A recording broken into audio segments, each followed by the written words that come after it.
En Grande-Bretagne, on ne parle jamais des victimes mineures.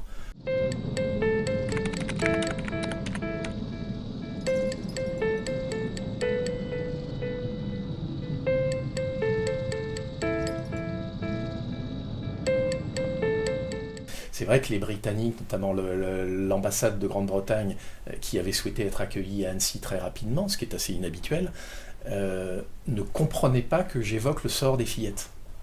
Pour eux, c'était quasiment un casus belli. Ils me disaient, mais en Grande-Bretagne, on ne parle jamais des victimes mineures.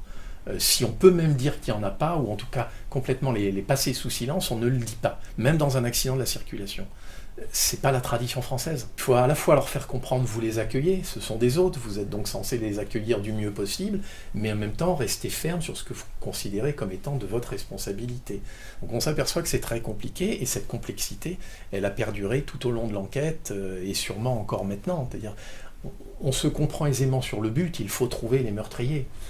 Ça, par contre, c'est une évidence admise en Grande-Bretagne, en France, en Allemagne, sans aucun souci. Mais la manière de le faire et la manière de travailler est très différente. Et face à des gens qui sont issus d'une culture et qui sont passionnés par leur métier, vous ne pouvez pas les empêcher de penser que leur manière de faire, au fond, est meilleure que celle de l'autre.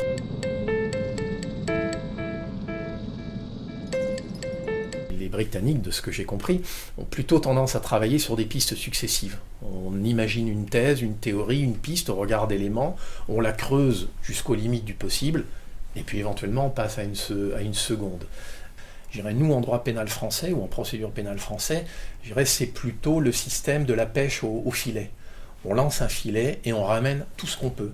Des traces, de l'ADN, des objets, des photos, des documents, des êtres humains, témoins, auteurs, puis ensuite on trie, jusqu'à garder les éléments de preuve importants, l'ADN, des témoignages humains précis, et puis quelqu'un qui avoue le futur coupable, futur condamné.